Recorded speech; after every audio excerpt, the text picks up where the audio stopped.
Are you going down? Yes. Thanks. I was, just injured. So much better.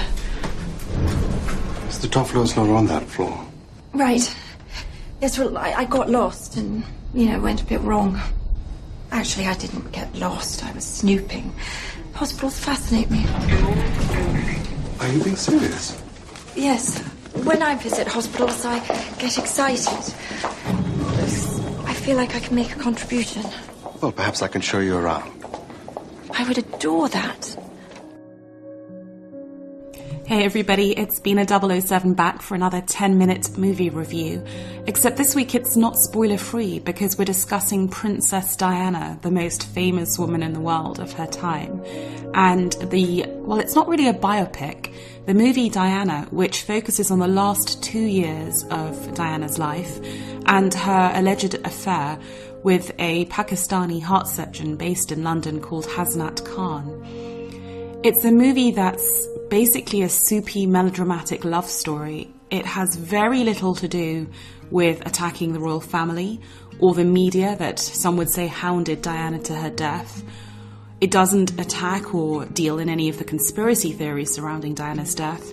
And it's certainly, while very lightly and gently tackling Diana's own rather quixotic relationship with the media, it doesn't really delve into that contradiction, the way in which she was both victim of them, but also a very skilled manipulator of the press. So this is a movie really without any balls, and I do rather wonder whether there was at some point a more reflective, critical, politicised version of the screenplay that got watered down because the producers were just worried about the controversy that still surrounds Princess Diana nearly 20 years after her death. But anyway, back to the movie as we are served it. As the movie opens, we see Princess Diana, who has been separated from Prince Charles for some time, as a very lonely, vulnerable woman. She's not really given access to her children that frequently by the palace, although the movie doesn't mention the fact that they're at boarding school, right? So it's not like she's going to see them every day anyway. She goes to... Her life's kind of in a limbo. She hasn't yet divorced. She doesn't want to divorce because of the scarring impact of her own parents' divorce when she was a little girl. But she finds herself in hospital, sort of in a meet-cute, meeting this doctor in a lift, and basically flirts with him, gives him her phone number, and offers to cook him dinner at some point. And it's very clear as the movie unravels in its first act, which is their initial courtship, that she's very much doing the chasing. It's she who tries to immerse herself in his interests, learning about jazz and, putting up with or being charmed by his rather proletarian love for junk food and football. It's also very clear in this first act that Hasnat Khan, because he's very focused on his medical career, and also because of the deep cultural divide between them, he has a very traditional Pakistani family back at home who are not going to approve of a sort of Christian divorcee new wife. Besides, at this point, Diana isn't even divorced. So the romance continues. It has its breakups and makeups, and that really takes us through the first hour and a half of this film. The fact that at the very outset, the doctor was very clear with Diana that he didn't really see a way that this would work. And yet, because she loved him and he apparently loved her, they kept on trying to keep it going. As the movie goes into its final act, however, the tone shifts, and we see Diana flirting with and going on holiday with Dodi Fayed. And I guess we all know how that ends in Paris, with them taking that fateful car journey, ending in that horrific crash. What the film makes clear, and what I suppose is going to absolutely infuriate Mohammed Al Fayed, who has created this enormous shrine to their romance and love in Harrods.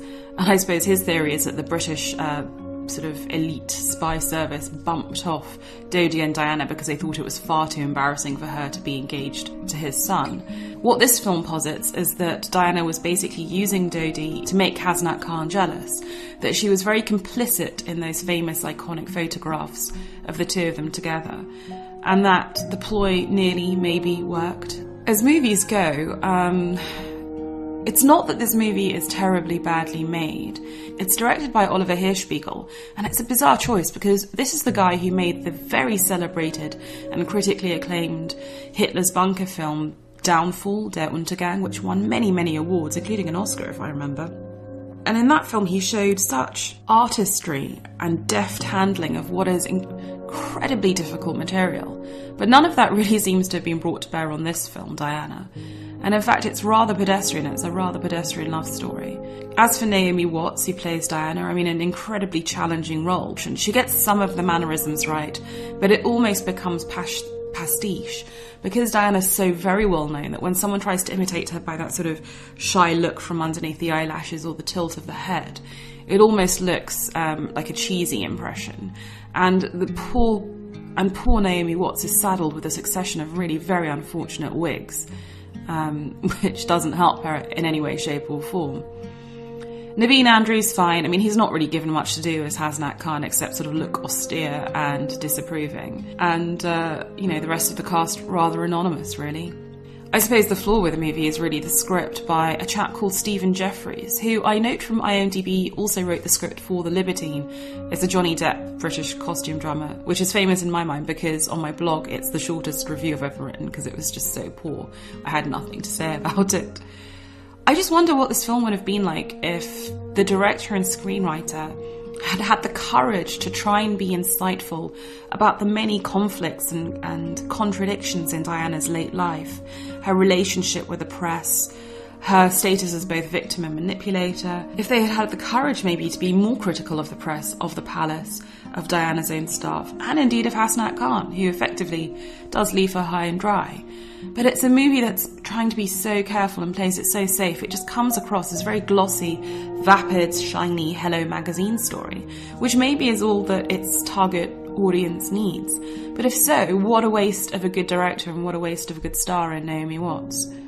I also was kind of thinking, as I was rather bored during this movie, of what it might have been like if Sofia Coppola had tackled it in the same impressionistic manner that she brought to Marie Antoinette, a similar story of a royal princess, then queen, married into a family that doesn't understand her, an establishment against which she is rebelling, but which gave a much more insightful view as to her psychological mindscape, which unfortunately Diana just never really does.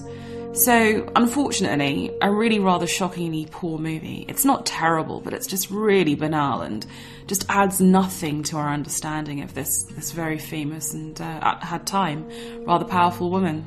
But if you've seen Diana and agree or disagree with my take, then please feel free to leave a comment on the blog at b007.com.